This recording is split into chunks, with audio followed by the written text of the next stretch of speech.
ආයුබෝවන්. ඔන්න අපි අදත් සූදානම් දිල් ටීවී තරුවක් සමග හෝරාවක් වැඩසටහන මෙතෙන් පටන් ආරම්භ කරන්නට. මම අද වෙනදාට වැඩිය වෙනස් ප්‍රවේශයකින් මේ ආරම්භය ලබා ගන්න. ඊට හේතුව වැඩසටහන අතරතුර ඔබට තේරෙයි.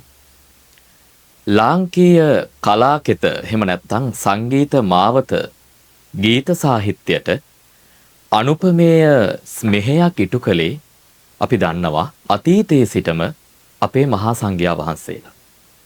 අපි අහලා තියෙනවා ඇස් මහින්ද හාමුදුරුවෝ, වෑත්තෑවේ හිමියන් වැනි යතිවරයාණන් වහන්සේලා නිසා තමයි අපේ මේ තියෙන සිංහල සාහිත්‍ය මේ තාක් දුරට වර්ධනය වෙලා තිබෙන්නේ. මම එහෙම කිව්වේ දිල් ටීවී තරුවක් සමග හෝරාවක් මේ හෝරාව වෙන් කරන්නේ තවත් එබඳු යතිවරයාණන් වහන්සේ නමක් අප වෙනුවෙන් අද සූදානම්. උන්වහන්සේ තමයි සූරියවැව විහාරගල ශ්‍රී ඇද්දල බෝධි විහාරස්ථානයේ නායක ගල්පොත්තේ ආයේ පුඤ්ඤසිරි අපේ නායක ස්වාමින් වහන්සේ.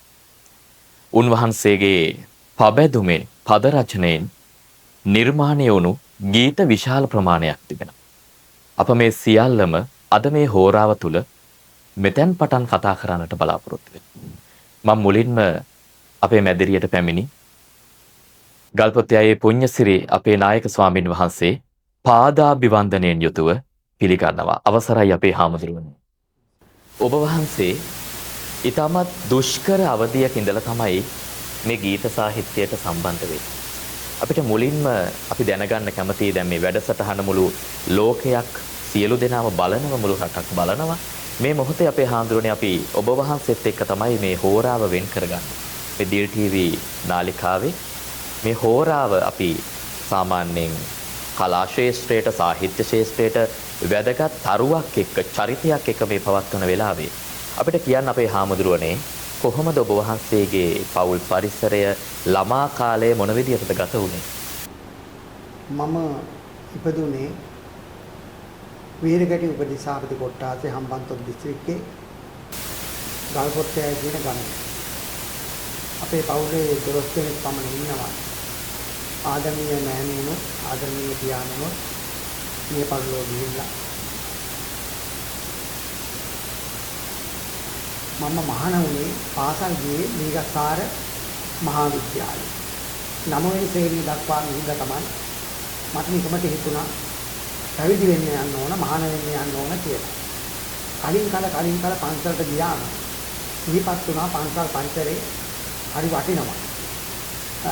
දැහැමිසිකක් ඇති කරනවා. ඒ දැඩි අලුම්කමක් ඇති කරා. ඒ අපේ ප්‍රදේශයේ වෙද මහත්මයෙක් වුණා. මේ වෙද මහත්මයා අපේ ලොකු හාමුදුරුවොත් එක්ක ලොකු හාමුදුරන් ගෝලේ.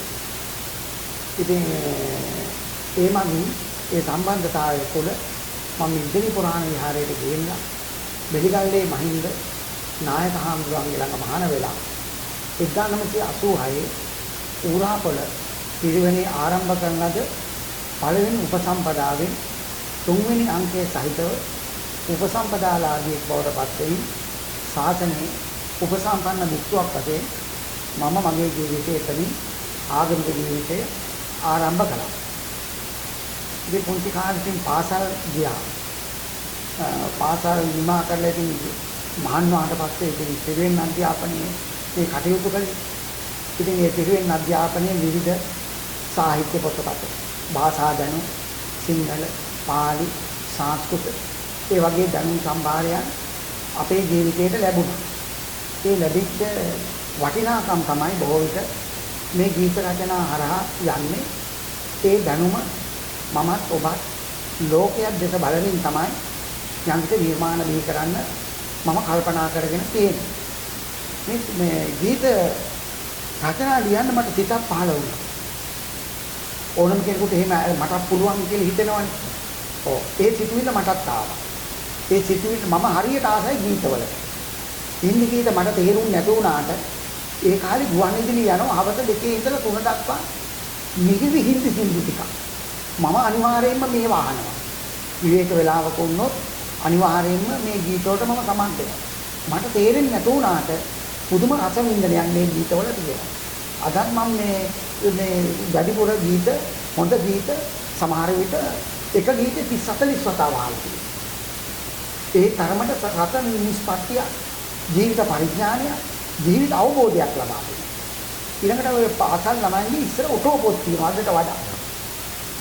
ඒ ඔටෝ පොත් හාන්දුරු පුංචි යන්නේ මට කියලා දෙන්න. එකක් ලියන්න කියලා ඔහම දරුවෝ ගෙනත් දෙන්න. මම ලියනවා ඉතින්. ඉතින් ජාතික වයින් හාන්දුරුවෝ Taman ලැබූ විවිධ වෙතේ කොටසක් රට සමය වෙතේ පුතේ නොකොල්ලොත් නොබෙන් පුතේ මේලවට කිසි පාලක් නැති. ඔහොම කියලා ලියනවා. ජාතිය රාන් විමනාක්කේ ආගම මිනි පහනක්කේ ඔහොම කියලා එක එක පොත්වල ලියලා මගේ අදහසකුත් මම ලියනවා. ලියනකොට මට තේරුණා මට සින්දු ලියන්න පුළුවන්. මට මොන හරි කවියෙම ලියන්න පුළුවන්. එහෙම කල්පනා කර කර ඉන්න මොහොතක සුභාර්ති මණ්ඩපේ වැඩසටහනක් මට අහන්න ලැබුණා. ඒ කාලේ ගුවන්විදුලිය ලංකාවේ ප්‍රබලව පැවතියන්නේ. මේකෙන් ගීත රචකයෝ මේ තෝරනවා එක්කෙනෙක් තෝරනවා. සමහරට ගොඩාක් ලිපි එවනවා ඇති. ඒකෙදි ගීත රචකයෝ තෝරනවා. මේට අවුරුදු 15කට 20කට කලින් තමයි 20කට කලින් තමයි මේ සිද්ධිය වුනේ. ඉතින් ඒකෙදි මම හඳුනාගත්තා අපේ පිරිවෙනකට දානිගෙන ආපු වෙලාවක ඒ ගුවන්විදුලි ක්ෂේත්‍රයේ වැලිකල මහත්මිය නම් මම හිතන්නේ එහෙම එකක් තමයි මේ තිබෙන්නේ ඒ මිස් කෙනෙක් හඳුනාගෙන ඒ වගේම මං කො මටත් ගීත ලියන්න පුළුවන් එවන්න කිව්වා. ඒ අය තෝරගත්ත ගීතයක්. මම හිතුව ගීත නෙමෙයි වෙනත් ගීතයක් තමයි තෝරගත්තේ. හැබැයි මේ ගීතේ මං හොඳ අත්දැකීම් කල්පනා කරන සමාජයේ තියෙන ප්‍රශ්න ගැටලු පෞල් ප්‍රශ්න පිළිබඳව කල්පනා කරලා තමයි ඒ ගීතය ලියලා ඇව්වේ. මව කියෝ බාප හඳුනනා යුවතියකි මා ගම්පුරේ විලේ මනහර පිවුම් පිපෙනා සුවඳ දනවයි පවන් සලනේ. ඔබ වහන්සේ කරපු නිර්මාණයක් ශ්‍රී ලංකා ගුවන්විදුලි පළවුණ. ගුවන්විදුලි හැමෝටම අසන්නට. ඒ ගායනා කරන්නේ ක්‍රිෂාන්ත එරන්දක මහත්මයා. තමයි ගායනා කරන්නේ. අම්මා ගැන පද සංකල්පනාවක් තමයි මේ විදිහට ඔබ වහන්සේ ලියන්නේ. මොකද ඒකට පාදක වෙච්ච සිතුවිල්ල? ඉතින් මේ සමාජයේ පෞල් තියෙනවා. ඒ පෞල් වල බොහොම ගැටුම් තියෙනවා. ඒව තේරුම් ගන්න බැරුව කටයුතු කරනකොට විවාහ ජීවිත ගෙනියනකොට දැවැන්ත ගැටලු වලට මුහුණ පාන්න සිද්ධ වෙනවා. ඒ පෞල් සමාජයේට. ඒ පෞල් සමාජයේ එහෙම ගැටලු ඇති වෙනකොට අපි දන්න බුදුහාමුදුරුවෝ දේශනා කළා තියෙනවා. පෞලක් ජීවත් වෙන්න ඕන ආකාරය. ඉතින් ඉන් බහැරව, නීතියෙන් බහැරව, ඕනෝන්ගේ සෙනෙහසින් බහැරව කටයුතු කරන්න ගියාම විශාල අඬදමර සමහර කලකෝලහල් මේ ජීවිත පවා හානි වන අවස්ථා තිබෙනවා. ඉතින් අන්නෙවෙනි සිදුවීම් මාලාවන් කල්පනා කරලා තමයි මම මේ ගීතය රචනා කරන්න කල්පනා කළේ. ඒකෙදී මව කියෝ බාප හඳුනනා යුවතියකි මා ගම්පුරේ විලේ මනහර පියුම් පෙපෙනා සුවඳ දනවයි පවන් සලමින් කියලා තමයි ආරම්භ කළේ. මේ සියල්ලක්ම ඔබ වහන්සේගේ පද සංකල්පනාව. මගේ පද සංකල්පනාව. එක දවසක් නෙවෙයි ගොඩක් කල්පනා කරලා අත්දැකීමෙන් යුක්තව අධ්‍යයනය කරලා තමයි ගීතයක් ලියන්නේ. එහෙම නැතුව ගීතයක් ලියන්න මට නම් අපහසුයි. ඒ ගීතය හරවත් වගේම බරවත් ගීතයක් බවට පත් වෙනවා. හදවතට දැනෙන්න ඕන අර්ථයක් තියෙන්න ඕන මේ ගීතය මොන වගේද කියලා. මොන වගේද කියලා. ඊළඟට එහෙම නැතුනොත් ඒ ගීතය නිකම්ම නැති වෙලා යනවා. රස විඳින්න බාධාවක් ඇති වෙනවා අපිට මේ දේවල්. ඔව්. ඉතින් රස විඳිනේට බාධායි අර්ථයක් තියෙන්න එපා ගීතයක් වෙනකොට. ඒ ගීතය හුඟක් කලක් සමාජයේ තියෙන්න පටන් ගන්නවා. රැව් පිළිතල් දෙනවා. ඒ වගේම තව කෙනෙකුට ගොඩක් හොඳ අවවාදයක් වෙනවා. ඉතින් අන්න එහෙම කල්පනා කරලා තමයි මම මේ ගීතය රචනා කළේ. මේ දිල් ටීවී තරුවක් සමග හෝරාවක් මේ වැඩසටහන සූරියවැව විහාරගල ශ්‍රී ඇද්දල බෝධි විහාරස්ථානයේ විනායක ස්වාමින් වහන්සේ ගල්පොත්තියයේ පුඤ්ඤසිරි ස්වාමින් වහන්සේත් එක්ක තමයි අපි මේ අද වැඩසටහන පවත්වන්නේ. මේදී අපි කතා කරන්න බලාපොරොත්තු වෙනවා දැන් කලිනුත් ඔබ වහන්සේ මතක් කළා ඔබ වහන්සේගේම පද සංකල්පනාවන් තමයි මේ සියලුම නිර්මාණයන්ට ගැබ් වෙලා තියෙන්නේ. ඔබ වහන්සේ හරිම ලස්සන ගීත කිහිපයක් නිර්මාණය කළා. එකක් තමයි මේ රම්බා විහාර කියන ගීතය. ඓතිහාසික වශයෙන් අපේ හාමුදුරුවනේ මේ රම්බා විහාරය කියන එක ජනප්‍රවාදී ඉඳලා පැවැත්වෙන බුදුරජාණන් වහන්සේගේ පාත්‍ර ධාතුවක් මේ ස්ථානයේ තිබුණා කියලා අපි අහලා තියෙනවා. මොකද ඔබ වහන්සේට මේ රම්බා විහාරයේ මේ ගීතය නිර්මාණය කරන්න මොන වගේ දෙයක්? පන්සල් විහෙර විහාර ගැන උගා ගීත පළ වෙන්න පටන් ගත්තා. ඉතින් විවිධ සන්දර්භයන් ඔස්සේ කතා කරලා තියෙනවා. මට ඒක අදාළ නැහැ. දැන් මේ රම්බා විහාරය අප උපන් පළාතෙම හම්බන්තොට දිස්ත්‍රික්කයේ පවතින විහාරයක්. ඒක දක්ෂිණ ලංකාවේ පළමු වෙන විහාරය. පළමු වෙන පුරාණ විහාරය. එතකොට ඓතිහාසික වශයෙන් ඉතාමත්ම වැදගත්කමක් තියෙන පන්සලක්. එතකොට වැදගත්කමට වශයෙන් අපි දැක්කේ බුදුහාමරන්ගේ පාත්‍රා ධාතුව මෙහි තැන්පත් වෙලා තිබෙනවා කියලා. පාත්‍රා ධාතුව හොයාගෙන ප්‍රදර්ශනයකට ගිහලා මම බැලුවා. එවැනි ආගමික සාසනික බුදුහාමුදුරන්ට හිමිකම් කියන වැදගත් විහාරයක්. එතකොට මේ විහාරයේ මේ ගොඩාක් අපිට තොරතුරු ඓතිහාසික තොරතුරු අපේ යන්න බෑ. නමුත් මේ වටිනාකම සම්බන්ධයෙන් මා ගීතයක් ලියන්න ඕන කියලා රම්බා රාජමහා විහාරය පිළිබඳව මම ගීතය රචනා කළා. ඒ රචනා කළා ඒ පන්සලේ හැමතැනම ඇවිදලා ඒ වගේම ඓතිහාසික තොරතුරු අරගෙන තමයි මේ ගීතය රචනා කරන්න කල්පනා කළේ. මේකේ තියෙන පළවෙනි කොටස තමයි රන්මේ පාත්‍රා දන් දුන් කුසලී නිමකර රම්බා වෙහෙර උතු. අපි ගන්න චෛත්‍යයක් හදනකොට චෛත්‍යයේ ගැටවල විතරක් නෙමෙයි. ඒකේ වටිනාකම් ප්‍රතිපිලිම තෙරුවන්ම තැන්පත් වෙලා තියෙනවා. තෙරුවන් තැන්පත් වෙලා තියෙනවා. එතකොටයි වන්දම පිනක් එන්නේ. ඉතින් ඒකට මේ ආගමේ සුරක්ෂිත වටිනාකමක් ලබා දෙන්න. කොටින්ම කියනවා. ඉතින් මේ එදා ඒ සතුරන් විනාශ කළ විහාරයක් අද වෙනකොට හොඳ තත්ත්වයට ගොඩනැගිලා තියෙනවා. නිමකර රම්බා වෙහෙරවතු. පුදුම කුතුම් පෙති සිතින් අම පතා නිවන් මොක්කුරේ සදා. එහෙමනේ අපි බුදුහාඳුරෝ වඳින්නේ. නිවන් ප්‍රාර්ථනා කරගෙන නේ සියලුම කෙලෙසුන් නැසා බුද්ධ දරුවන් බලයෙන් බුදුහාඳුරන්ගේ බලයෙන් අපිට නිවන් අවබෝධ වේවා. හැබැයි මේක තියෙන්නේ මෙහෙමයි. දැන් අපි දන්නෝනේ ගඟකට දාන දෙයක් කවදාවත් උඩහට යන්නේ පහළටමයි යන්නේ. එතකොට මේ කිලෝ දහස් ගානක දෙයක් වුණත් පහළට ගලාගෙන යනවා. ඒක වළක්වන්න බෑ. හැබැයි මේකේ ඒක වෙනසක් වුණා. බුදුහාඳුරෝ පාත්‍රය පහළට ගියත් නැවත බුදුහාඳුරන්ගේ ළඟට ආවා. උඩුගම් බලාවයි කියලා කියන්නේ. අපිට පොතපතේ උගන්ලා තියෙන්නේ එහෙමයි. නමුත් අපිට මේකෙන් පේනෝ ලෝකේ මිනිස්සු යන ගමනක් තිබුණා. එදා බමුණු දහම විවිධ ඉගැන්වීම් තිබුණා. ආගම් 60 ගානක්. ওই ඉගැන්වීම් තුල මිනිස්සු මේ ගොඩ ගොඩවල් ඒක රාශී වෙලා තිබුණා. ඒ ඉගැන්වීම් අනුව මිනිස්සු ගමන් කරනවා. හැබැයි ගමන් කළාට ඔය කියන ජීවිත මෙලෝ පරලෝ සාර්ථකත්වය ලෞකික ලෝකෝත්තර සාර්ථකත්වය ඒ පැවතුම් තුල තිබුණේ නැහැ. එතකොට සිද්ධාර්ථ තවුසාගේ මේ සොයා ගැනීම නැත්නම් අපේ බුදුහාඳුරන් මේ සොයා ගැනීම දහම් බිඳ ලෝකයට අර ගමන නතර වුණා. එතකොට බුදුහාඳුරෝ උඩුගම්බලා කියන්නේ බුද්ධිමය වටිනාකම ලබා දීලා තියෙනවා. මං ඉස්සෙල්ලා මේ ඒ වටිනාකම ගීතයක සඳහන් කරලා තියෙනවා. මම ඒක මම පස්සේ කියා දෙනවා. ඒක මෙතෙන්ට ගන්නව නමුත් ගන්නෑ. ඉතින් මේ ඒක නිසා පෙළහර පාමින් නිසක බුදු බව. දැන් අත් වශයෙන් මේ අදිෂ්ඨාන කළා මම බුදු වෙනවා නම් මේක නැවත එන්න ඕන. අපි කියමු මේ පුරාවෘත්තයක් අපිට ආන්න ලැබුණ දෙයක් නේ. තව කෙනෙක් තව විදියට හිතන්න පුළුවන්. ප්‍රශ්නයක් නෑ හිතන්න. අවුලක් නෑ. ඉතින් ආවට පස්සේ බුදුහාමුදුරුවෝ තවුසට හිතෙන්න හිතුණා. එහෙනම් මගේ ප්‍රාර්ථනා හරි ඉටු වෙනවා. එතකොට පෙළහර පාමින් නිසක බුදු බව. මල්පල ගන්නන දිනක උදාවයි. එතකොට දින කවුද? දින කවද්ද? වෙසක් පොයේද. ප්‍රථම යාම, මධ්‍යම යාම, පස්චිම යාම කියලා යාම තුනක් තියෙනවනේ. එතකොට සියලුම ක්ලේශුන් නැසා සත්‍ය අවබෝධ කරගත්තා.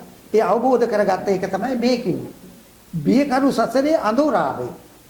දැන් මිනිස්සු අනේ අපොයි කී අඬන්නේ නේ. දැන් මේ අපි උනත් කොතරම් දුක්ගිනි 11කින් වෙලි කොතරම් අපි මේ ජීවත් වෙන්නේ. සිනාසුනාට අපිට හැම කෙනාටම අඬන්නයි වෙලා තියෙන්නේ. එවැනි ජීවිත, එවැනි සසරක ඉරණමකදී ඒ මිනිස්සයෝ හදවතේ තියෙන තණ්හාදී ක්ලේශයන් වලට අනුව කටයුතු කිරීම තුළින් මොකද්ද සසර දුකට යන්නේ. ඒ දුක නතර කිරීමේ ඒ සසරට නැවත නැවත ඉපදීම වළක්වන්නට පුළුවන්කම ලැබුණේ බුදුරජාණන් වහන්සේට පමණයි. ඒක තමයි මම මේ දෙයින් ඉදිරිපත් කළේ.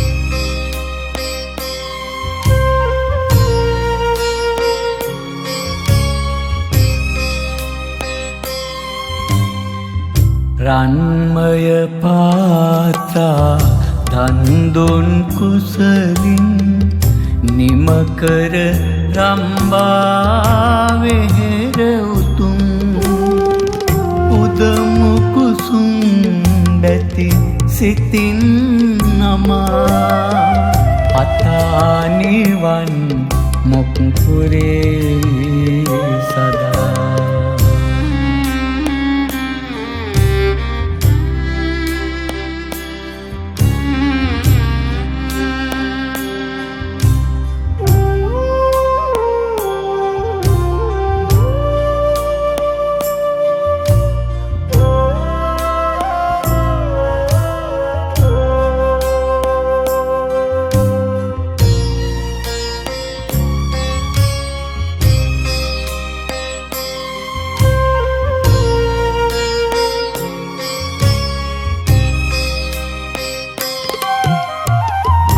පෙළහර පාමින් නිසකව බුදු බව මල් පල ගන්වන දිනක උදාවයි වියකරු සසරේ අදෝරාවයේ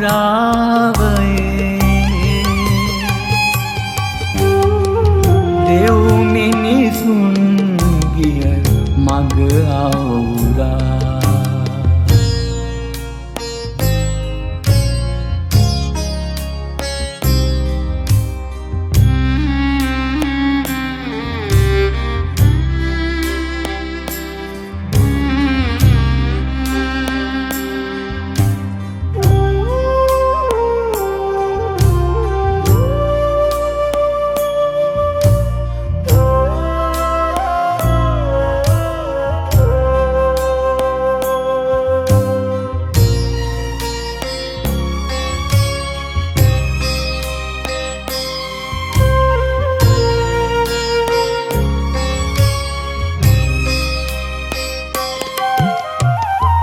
වලවේ ගංගා කුමරිය පැන්නිස ඔහුතයි සිත් තුල සිරිබෝගේ මානා ඔලුපුර අගරජ නගරේ රණවිරු අගරජදානේ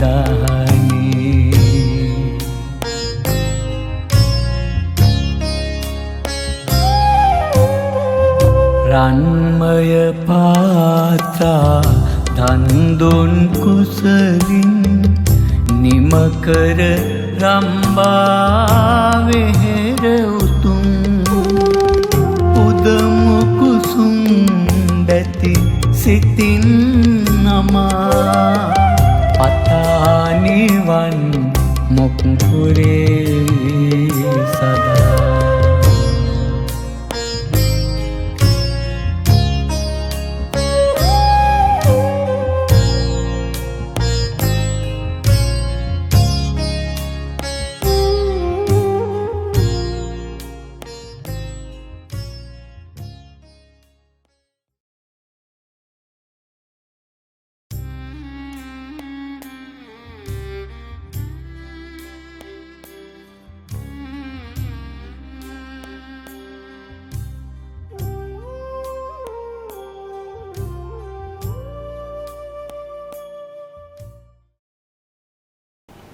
දැන් අපේ හඳුනන්නේ ඔබ වහන්සේ නිර්මාණය කරපු තවත් ඊටමත් ලස්සන ගීතයක් තියෙනවා. දැන් මේ රට පුරාම මත්ද්‍රව්‍ය පැතිරිලා යන සමයක්. මේ මත්ද්‍රව්‍යයෙන් කොහොමද රට බේරගන්නේ? එහෙම නැත්නම් මේ මත්ද්‍රව්‍යයෙන් අත්වන ආදීනව පිළිබඳව. එහෙම නැත්නම් මත්ද්‍රව්‍ය භාවිතයෙන් අපි දන්නවා අපේ හඳුනන්නේ පෞල් ජීවිත පවා විනාශ වෙනවා. මේ සියලුම අත්දැකීම් ඔබ වහන්සේගේ පබැදුමෙන් නිර්මාණය කරලා තිබෙනවා මේ ලාහිරු මඩල කියන ගීතය. කොහොමද එවැනි පද සංකල්පනාවකින් මේ වගේ ගීතයක් ඔබ වහන්සේ නිර්මාණය කරේ? මද්ද්‍රව්‍ය ගැන බුදුන් දවසේ ඉඳලම කියලා දීලා තියෙනෝනේ අපිට. එහෙමයි. අපිට සෞඛ්‍ය පාඩමේ කියලා තියෙනවා. හැම තිස්සෙම අපිට උගන්වනවා මද්ද්‍රව්‍ය බොන්න එපා කියලා. වතුර වශයෙන් තියෙනවා, ද්‍රව්‍ය වශයෙන් තියෙනවා. මේවා ගත්තට පස්සේ හොඳ යහපතක් අපිට වෙන්නේ නැහැ මුළු ශරීර පද්ධතියට. විනාශයක් පමණයි. විනාශයක් වෙන විශාල දැවැන්ත විනාශයක් වෙනවා. රෝගාණං ආයතන. රෝග භෝවීමේ ප්‍රවණතාවය ඉහළයි. කලහ පවඩන්නේ. උජ්ජරය අතර පවුල් අතර කලකෝලහල විශාල ලෙස ඇති වෙනවා. දැන් මම මේක ලියන මොහොත වෙනකොට ඒකත් එහෙම සිදුවීමකුත් වෙලා තියෙනවා. එක කණ්ඩායමක් ගිහිල්ලා මත්පැන් බොන්න අවන්නලකට. ඒ බීල විරලා ටික වෙලාවකදී එක්කෙනෙකුට තරහා ගියා. එයා අර අරක්කු බීපු බෝතලෙන්ම පහර දීලා එක තරුණෙක් නැති කළා. එතකොට මේක සිහියෙන් නෙවෙයිනේ කෙරෙන්නේ. මදේට ප්‍රමාදයට හේතු වෙන. දැන් මේ පුජ්‍යලයා නිදහස්ව ඉන්නේ නැහැ. පොලිස් අතරංගොට අරගෙන උසාවි ගිහිල්ලා එල්ලුම් ගහට නියම වෙනවා. අර බුදුරජාණන් වහන්සේ සිංහාලෝවාද සූත්‍රය පවා මේ සියල්ල දේශනා කළා. දේශනා කළා තියෙනනේ කාරණා. ඉතින් එවැනි මත්ද්‍රව්‍ය බොන මිනිස්සු ගමක අනන්ත ඉන්නවා. ඉතින් මේ මිනිස්සුන්ගේ ජීවිත දිහා බලලා වෙන ව්‍යසනීය ගැන තමයි මේ කියන්නේ. පළවෙනි පදෙන් මම පෙන්නලා දීලා තියෙනවා. ලාහිරු මඩලයි ලොවයි දිවන්නේ. උදේ පාන්දර මිහිරි ඇඟට සෞම්‍ය හිරු කාන්ත එළියකින් තමයි අපි වැඩ ආරම්භ කරන්නේ. සිටිදී අඳුරු හෝරා දල්වා ලෝකේ. ඔහොම ගිහිල්ලා සිටන ඉමෙන් පැනයයි ගෙනියම් කර. ඔහොම පාඩ දීලා හැන්දෑවට බොහොම මේ රතු පාටින් තමයි මේ නැති වෙලා යන්නේ. ඉතින් රාත්‍රී කාලේ අපිට කොහෙටවත් යන්න බෑ. අපි සිර කරලා වගේ. සිර කරනා සිර මැදිල්ලේති. කියලා තියෙන්නේ එහෙමයි. නමුත් මේකෙන් පෙන්වන්නේ නරක දෙයක්. අපිට රාත්‍රීත් හොඳයි. නරක දවාලෙත් හොඳයි. ඉතින් මද්ද්‍රව්‍ය දුරාචාරය, සතුන් මරලා, සොරකාම් කරලා, කාමයේ වර්ධව ඇසිරලා, බොරු කියලා, මද්ද්‍රව්‍ය පානය කරලා, නරක වැඩ කරන මිනිහට දවාලෙත් හොඳ නැහැ, රැත් හොඳ නැහැ. එතකොට මේ මිනිස්යාට දැවැන්ත ප්‍රශ්නයක් ජීවිතයක් තියෙන්නේ. අඳුරු හොරා දල්වා ලෝකේ සිර කරනා සිර මැදිල්ල ඉතින් තමයි උන්ට ඉන්න වෙන්නේ. ඉතින් ඒකෙන් පෙන්වන්නේ හරිම වැදගත්. දැන් මේ ගීතයක් ලියනකොට අදහසක් එන්න ඕනේ. අදහසක් මතුවෙන්න ඕනේ. මේක යටි අර්ථයක් තියෙන තෝරන ගීතේ. වටිනා අදහස් මේ දෙන්න ඕනේ. ගීත සාහිත්‍ය දැවැන්ත සාහිත්‍යයක් ලෝකේ. මේකේ පුදුම පණිවිඩ දෙනවා. සමාජ පුජ්‍යල වශයෙන් පණිවිඩ දෙනවා. සමාජීය වශයෙන් පණිවිඩ දෙනවා. ලෝකයක් වශයෙන් පණිවිඩ දෙනවා. ඉතින් මම මේ වෙලාවේ කල්පනා කර සින්දුවක් එහෙම ලේසියෙන් ලියන්න බෑ. අර්ථයක් තියෙන තෝරන සින්දුවක්. මම නම් ලියන්න නැති ඉතින් මට නම් එහෙම ලියන්න බෑ. මොකද මේකේ ගත්තම අම්මා පෙව්කිරි රස උතුරා. වෙලී සිරුරේ රස නාලා. ගතසිත වඩනා සිරියානයි. මත් බිඳුවල නෑ ඒ රුනේ. ඔය මද්ද්‍රව්‍ය බිඳු කොච්චර සල්ලි නැතු වුණා. හවස 4 වෙනකොට මද්ද්‍රව්‍ය පළට යනවා. අද සූර්යය වැවේ හැමදාම හැන්දෑවට හවසට යනකොට අර තැබැල්ලම කී ලක්ෂයක් ඉන්නවා. කොච්චර අරක්කු බොනවද? ඒ කාලේ අවුරුද්දට බෝතල් 60 ලක්ෂයක්. දැන් සතියටත් 60 ලක්ෂෙ මදි.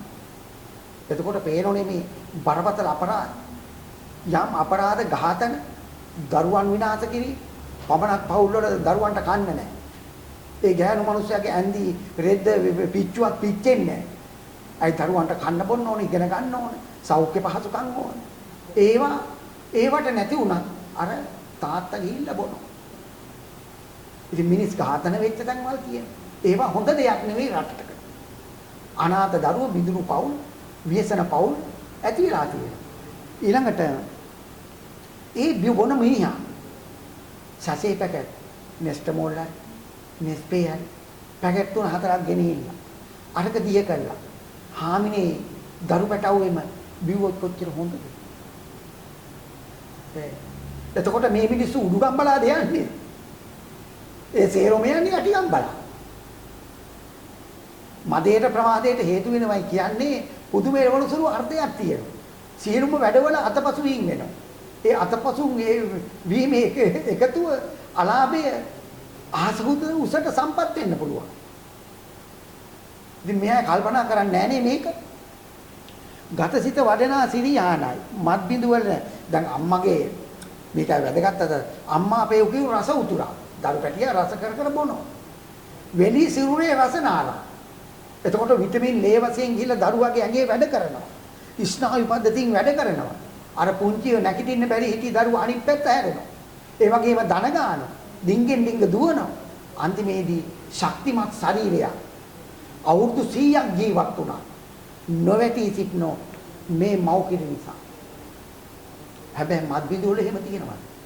මත්බිඳු වල එහෙම යථාර්ථයක් අර්ථයක් අපිට උගන්වන්නේ නැහැ. සිරියහනයි හොඳ අදහසක්. සිරියහන කියන්නේ දරුවෝ කිරි බීලා නිදා ගන්නවනේ. අන්න සිරියහන. ඉතින් එවැනි වටිනාකමක් දීලා තියෙනවා. හැබැයි මෙහෙමයි. නන්දන වින්දන උමතු ජාලා. ලෝදම් මදන වනසන අද පිටු වේලා. ඔය නන්දන වින්දන කියලා සින්දුත් තියෙනවනේ. පවණක් අය කතා කරනනේ මත්තම් බොනායි.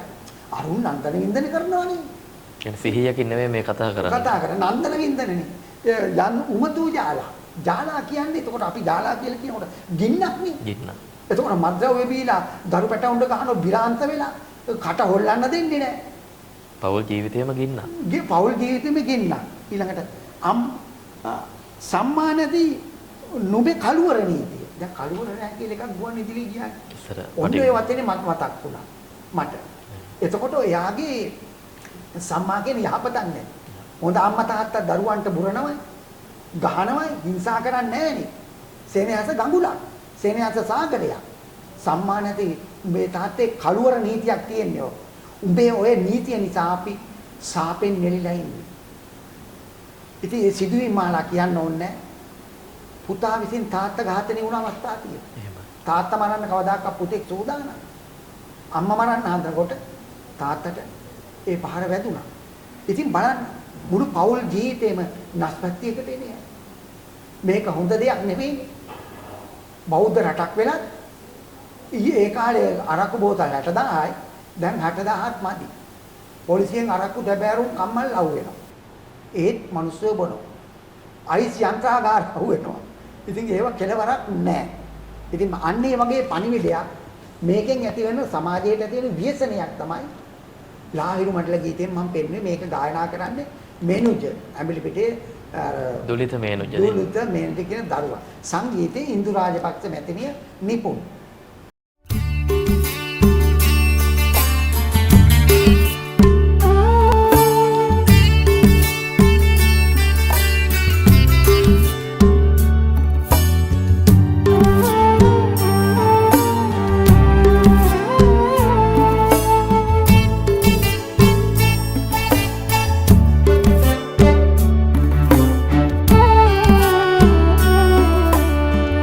ලාහිරු මඩ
වටිනා කියන ගීත එහෙම නැත්නම් මේ වටිනා කියන නිර්මාණ ගායනා කරන්නේ ජනප්‍රියම තලයේ ඉන්න ගායන ශිල්පී. අපි උදාහරණයක් ගත්තොත් සෝමසිරි මැදගෙදර ඉන්දු රාජපක්ෂ මේ වගේ රටේ නමගිය ප්‍රසිද්ධ ගායන ශිල්පීන් තමයි ඔබ වහන්සේගේ මේ ගීත ගායනා කරන්නේ. ඔබ වහන්සේට කොහොමද මේ අය හමුවන්නේ මේ නිර්මාණවල ගීත ගායනා කරන්නට? ඒක ඉතින් පුබ්බේත කත පුඤ්ඤතා තමයි. පෙරකල පින් අනුව තමයි අත් වශයෙන්ම යම්කිසි කෙනෙක් පරිසරයක ඉපදෙනවයි කියන්නේ ඒ පරිසරයෙන් ගොඩාක් ඒ අයට දියුණුව සඳහා ජයග්‍රහණය සඳහා ජීවිත සාර්ථකත්වයේ සඳහා වටිනාකම් ලබා දෙනවා. මටත් එහෙම වටිනාකම් ආවා. ඒ වටිනාකම් ආවයි කියන්නේ දැන් ඔය ඩ්‍රීම් ස්ටාර් වලින් තේරුණ ඒ දුවනියක් හිටියා. ඒ දුවනියගේ සමගත් ගීතයක් ගායනා කරන්න ඕන කියලා සාකච්ඡා කළත් ඒක බැරි වුණා. නමුත් දුලිතගේ අම්මා අපේ මිද්දෙනිය ගමේ ප්‍රභූ පවුලක අපි සිව්පසයෙන් උපස්ථාන කිරීමේ වැඩපිළිවෙලේදී නිරතුරුවම පන්සල සමග බැඳී ඉන්න කෙනෙක්. ඒ මැතිණිය විවාහ වුණා ඇඹිලිපිටියට මාත් එක්ක.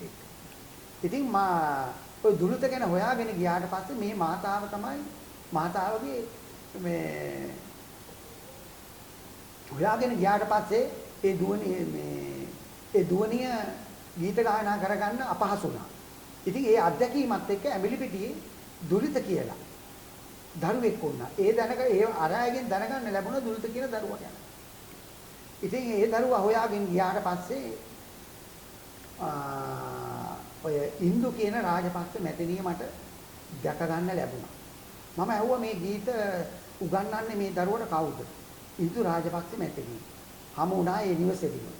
හමු වෙලා කොහොමද සංගීත කටයුතු කියලා ඇහුවම එයා ඉන්දියාවේ බහත්ඛණ්ඩ විශ්වවිද්‍යාලයේ නිපුන් සංගීත උපාධි තියෙන කෙනෙක්. තරුණ සේවා සභාවේ සංගීත වරියක් වශයෙන් තමයි කටයුතු කරන්නේ. සංගීත නිපුන් කියන එක හැමෝටම ගන්න බැරි අවස්ථාවක්. තමත් කිහිප දෙනෙක්ට පමණයි ගායන ශාස්ත්‍රය තුළ මේ ලැබෙන්නේ. ඔව්. ඉතින් අන්න ඒක තමයි කිව්වේ පෙරකල පින් තියෙන්න ඕනේ කියලා. ඉතින් මේ පෙර පිනකට මේ මැතිණිය හම්බ වුණා. ඒ මැතිණියම තෝරාගත්තා. මෙන්න මේ ගීතය රටකට දෙන්න හොඳයි. අත් වශයෙන්ම මම ගීතයක් ගායනා කරන රචනා කරනකොට මේ රටකට දෙන්න උචිත වෙන්න ඕන. පාඨක ජනතාවකට දෙන්න හොඳ අවවාදයක් වටිනාකමක් දෙන්න උචිත වෙන්නට ඕන. කියන සංකල්පනාව හදවතේ තබාගෙන තමයි මම කිව්වා මේ සුසු දෙක ගීත තියෙනවා නම් ගන්න කියලා. පළවෙනි ගීතය තමයි ඔය ලාහිරු මට්ලයි කියන ගීතය මේ පාටිගත කළේ අපේ දුලිත මෙනිද කියන දරුවා ළමා. ඉතින් සාර්ථක ගීතයක් කියලා මම කියලා වැඩක් නැහැ. සාර්ථක ගීතයක් කියලා කියනවනම් ජනතාව කියන්න ඕන. ඉතින් ජනතාවගෙන් ඇහුණා ගුරු බවතුන්ගෙන මේ ගීතේ බොහොම හොඳ ගීතයක් කියලා. හොඳ පණිවිඩයක් දීපු ගීතයක් කියලා තමයි පෙන්වන්නේ. දැන් අපේ හාමුදුරනේ මේ ළමා පරපුර අපි අනිවාර්යයෙන්ම රැක ගන්නට ඕන. මේ ළමා පරපුර විනාශ කරන්නට බොහෝ හේතු සාධක එහෙම නැත්නම් බොහෝ කරුණු කාරණා අපිට මේ දවස්වල සමාජයේ නිතර දකින්නට ලැබෙනවා. එවැනි පද සංකල්පනාවක් ඔබ වහන්සේ දක්වලා තිබෙනවා මේ පිච්චවැලේ මල් පිපිලා කියන නිර්මාණය. මේ ළමා පරපුර විනාශ වීම පිළිබඳව තමයි මේකේ පෙන්වුම් කරන්නේ. ඔබ වහන්සේ කොහොමද මේ නිර්මාණය කරේ? ධර්මයේ හේනක් වසු විනාශ. ධර්මයේ කියන්නේ හොඳ වටිනාකමක් දීපු දෙයක් නේ. ආගම දහමෙන් වගේම සමාජයේ නීතියෙන් යම් වටිනාකමක් දීලා තියෙනවා. ඔබ මෙහෙම ජීවත් වෙන්න ඕන කියලා. ඉතින් එහෙම ජීවත් වෙන්න පුරුදු නැත්නම් මොකද්ද වෙන්නේ? ඒ කට්ටියගේ විනාශය වළක්වන්න බෑ. පවත්සර මිදම් බික්කවේ ආයු ආගන්තුකේ උපක්ඛලිට්ඨ. දරුවගේ මනස ප්‍රපාස්වරයි. මේ ප්‍රපාස්වර මනස නැති වෙන්නේ කවුද? ආගන්තුකව පැමිණෙන එක්කෝ නරක පෞල් පරිසරේ සමාජ කණ්ඩායම් සමාජයේ මාත්‍රාවේ වගේ දේවල් වෙන්න පුළුවන්. ඒ අයගේ මේ පෙරවීම සාධක මත හොඳ දේ තියෙනවා නරක දේ තියෙනවා. නමුත් අපේ රටවල් වලට ඇති වෙලා තියෙන්නේ නරක වීමේ ප්‍රවණතාවය. දරුවන්ගේ විනාශය. මේකට ඇබ්බැහි වීම වැඩි. ඇබ්බැහි වීම වැඩි. එතකොට ආගන්තුක එන මේ සිතුවිලි අම්මා තාත්තා කියනවා කවදාවත් අරක්කු බීපන් කියලා, හොරකම් කරපන් කියලා, සතුන් මරපන් කියලා කවදාවත් අම්මා තාත්තා කියවේ නෑනේ. මේ සමාජයෙන් ඇති වෙන්නේ. සමාජය නිසා තමයි ගොඩාක් අය විනාශයටපත් වෙන්නේ. විනාශයටපත් වෙන්නේ. ඉතින් ඒක තමයි මෙතන කියන්නේ. අම්මා තාත්තගේ සෙනෙහස අපරිමිතයි. සාමාන්‍ය දෙයක් නෙවෙයි. ඒ අපරිමිත මෙත්තා කරුණා මුදිතා උපේක්ඛා කියන සිතුවිලි වලින් තමයි ඔය මහත්ය ඇදුවෙත් මම ඇදුවේ. මමත් 7 මාසෙන් උපන් කෙනෙක් නේ. ඒක 7 මාසෙන් ඉපදුණා අම්මා කන්න බොන්න දීලා මම හොඳට හැදුවා. මගේ මොළෙත් බොහොම ක්‍රියාත්මක වෙනවා. ඉතින් ඒ සංකල්පන ලැබුණේ මගේ ආදරණීය මාතාවගෙන් දෙමව්පියන්ගෙන්. ඉතින් මම ඒක ගරු කරන්න ඕන. ඉතින් ඒ අත්දැකීම් තුල පිහිටා මේ සමාජයේ ළමයින්ට වෙන දෙයක් තමයි කියන්නේ. එතකොට අම්මා තාත්තගේම හදවතේ තබාගෙන තියෙන්නේ දරුවා හොඳ කෙනෙක් කරන්න. හැබැයි මොකද්ද කියන්නේ වෙලා තියෙන්නේ? වල්මත් කරවන මෙවලම් පොඩි. කොච්චර හැබැයිකම් තියෙනවද කියලා බලන්න. රූපවාහිනියේ පෙන්නනවා. එක එක බයිට් වලින්. ජරස් කාලේ විකනෝ. ඔහොවනේ තියෙන්නේ. අරවත් තරම් දෙනවා. මොකද්ද වෙන්නේ එතකොට? අර කිරිදා සම්පූර්ණම පිච්චිලා ගිහින්. ළමෙක් 10 පන්තියට යනකොට බයිට් පෝර කවර 4-5ක් කාලේ. ඉතින් ඒවා හොඳ දේවල්ද? ඊළඟට විශාල ළමයි සංඛ්‍යාවක්. එක එක මත්ද්‍රව්‍ය වල. එක එක ටොපි වර්ග වල. පුරුදු ඇබ්බැහි වෙලා දවන්ත විනාශයක් ඇති කරගෙන ඉන්නවා. එතකොට අපේ ළමා ජීවිතය ඔවුන් හොඳ වගාවක් කරගෙන පුරුදු ඇබ්බැහිකම් ඇති කරගෙන ඒව විකුණලා විශාල ප්‍රාසාදලෙන් ගොඩනගාගෙන සල්ලි හොඳට බැංකු පොත්වල දාගෙන සැප විඳිනවා සමාජය යථාර්ථය විනාශ කරනවා. ඉතින් එවැනි විනාශ අපි දැකලා තියෙනවා පත්‍ර වලින් පවා. බොහොම මද්ද්‍රව්‍ය බීපු දරුවන් කොච්චර විනාශක දේවල් කරලා ඇද්ද කියලා. සොරකම් වලට පෙළඹී ගොඩක් තියෙනවා. රෝග දරිද්‍රතාව වලට පෙළඹී දැන් බලන්න ටවුන් වල ඉන්න තරම් මේ හොඳ ළමයි අද අනාථ වෙලා තියෙනවා. ඉතින් ඒ වගේ ටීවී එකෙත් කර අහුණිය අයිස් පැටේ ඔන්න ඔය දවස් වල තමයි ලියුවේ. අවසානයේ සමාජයට ඉතුරු වෙන්නේ රෝගීන් පිරිසක් විතරයි මේ විශාල විදිහට ජීවිත විනාශ කරගත්ත අනාගතයක්. එතකොට අනාගතේ හොඳ තැනකට යන්නේ නැහැ. අනාගතේ හොඳ තැනකට එන්න නම් දරුවා හොඳට හැදෙන්න ඕන. කයින් වගේම මනසින් බුද්ධියෙන් හැමදේම. ඉතින් විනාශයක් මේ පෙන්නු කරන්නේ. ඉතින් ඒව ගැන තමයි මම වැඩිපුර රචනා කරන්නේ. සමාජයට ආදර්ශයක් ලබා දෙන්න ඕන. පණිවිඩයක් දෙන්න ඕන. අපි දැන් මේ වැඩසටහන රුහුණු මාගම්පුරේ ගීත තමන්ගේම නිර්මාණ කරගනිමු. එහෙමත් නැතිනම් තමන්ගේම පද රචනාවල් එක්ක මේ සියලුම ගීත උන්වහන්සේ නිර්මාණය කරනවා. අපි මේ දිල් ටීවී තරුවක් සමග හෝරාවක් තරුවක් කිව්වට රටේ සාසනික අභිවෘද්ධිය වෙනුවෙන් එහෙම නැත්නම් මේ රටේ ඉන්න දරු පරපුර වෙනුවෙන් නිරන්තරයෙන්ම අවවාද අනුශාසනා ඔබ වහන්සේගේ මේ ගීත මනා ලෙස ගැබ්වෙනවා මේ ගීතවල. ඉතින් අපි තවත් ගීතයක් මේ පිළිබඳව විමසා බලනකොට මේ හෝරාවක කාලය තුල අපිට මතකයි පසුගිය කාලයේ කොරෝනා කියලා අපේ හාමුදුරුවනේ ව්‍යසනයක් මේ රටට ඇති වුණා. ඔබ වහන්සේගේ නිර්මාණයක් විදියට මේ කොරෝනා සමයේ යම් ගීතයක් එකපාර සිතුවිල්ලක් හිතට නැගුණා. ඔබ වහන්සේ නිර්මාණය කරනවා. නොදුටු දේහය මලගමේ ජීවය බිඳුනා හදවතේ මේ සියල්ලම මතු පිට අර්ථය නෙවෙයි අපේ හාමුදුරුවනේ ගැඹුරු අර්ථයකින් මනා ලෙස හිතන්නට ඔබ වහන්සේගේ මේ නිර්මාණවල තිබෙනවා. මේ කොවිඩ් සමයේ නොදුටු දේහය මලගමේ අපිට දැක ගන්නට තිබුණේ මේ දේහයන් භූම දාන කටයුත්තවත් එහෙම නැත්නම් ආගමිකානුකූලව බෞද්ධාගම වෙන්න පුළුවන් අන්‍යාගමික විදියට අවසන් කටයුතු නැතුව ආදාහනය විතරයි අපි දැක්කේ. ඒකත් එක්කම හදවත තමයි මෙහි නතර වුනේ. හදවත නතර වුණායින් පස්සේ තමයි මේ හදවතට තමයි මේ රෝගය එන්න ගත්තේ. ඔබ වහන්සේ කොහොමද මේ නිර්මාණය කරන්නට හිතුනේ මේ දේවල් එක්ක? බුදුහාඳුරන්ගේ කාලෙත් උනානේ ලිච්ඡවි රාජ්‍යයට රෝග බය, අමනුෂ්‍ය බය, දුර්භික්ෂ බය කියලා. ඉතියෝපියානු රටවල් වලටත් ඇති වෙලා තියෙනවා. ඉතින් දසදහස් ගණන් මිනිස්සු මැරෙනවා. ගොඩ ගොඩ ඇට සැකිලි තන තන තිබූ බලි ඒ තරමට යම් එකපාරට එලි දකින්න යම් රෝග දරිද්‍රතාවයන් වලට හිසගිනිගත්තු කුතුම් ලෙස තමයි වැඩ කරන්න වෙලා තියෙන්නේ. ඒදී ආනන්ද හාමුදුරුවෝ තමයි තුන් සූත්‍රය දේශනා කරන පිරිත් රතන සූත්‍රය කියන්නේ. රතන සූත්‍රය දේශනා කළා. සුවය ලබා දුන්නේ. එතකොට දැන් මේකෙදිත් මුළු ලෝකෙම ඇවිලී ගියා. අපේ රටත් මේ වසංගත රෝගය ධනු සාහසික රෝගේ පැමිණියා. පැමිණුණාට පස්සේ ඒවයින් භුක්ති විඳින්න සිද්ධ වුණානේ අපිට. අපිත් කොහෙ ගියේ නැහැ කවුරුවක්ගේ කතා කරන්නේ නැහැ. අපිත් හිර වෙලා තමයි මේ කාලය තුල අපි ගත කරේ. ගත කළේ. ඉතින් එවැනි මිනිස්සු ඒ වගේ මැරුණා. ආම්දුරන් වහන්සේලා අපවත් වුණා. හැබැයි කිසි කෙනෙක්ගේ මල සිරුරක් ගෙදරට ගෙනාවේ නැහැ. ඒ හෝම ගෙනහිල්ලා අලු කොණ්ඩ පුච්චල දානවා. අපේ හඳුනේ ගෙදරට ගේන්න තියා පවුලේ ඥාතියෙක්ටවත් බලන්න බැරි තත්ත්වයක් තමයි තිබුණේ. බලන්න බැරි වුණා. ඉතින් එවැනි දුර්භාග්‍ය සම්පන්න කාලයක්. ඒක ඇති වෙලා ඉතින් මාස දෙක තුනක් ගියාන් පස්සේ කල්පනා කළා මේ ගැන ලියන්න ඕන. එතකොට දැන් බලන්න මේවයි තියෙන වටිනාකම. මේව කවදක හරි අවුරුදු 100 දහස් ගාණක් ගියාම එක එක විද්‍යාඥ කණ්ඩායම් ඉන්නවා.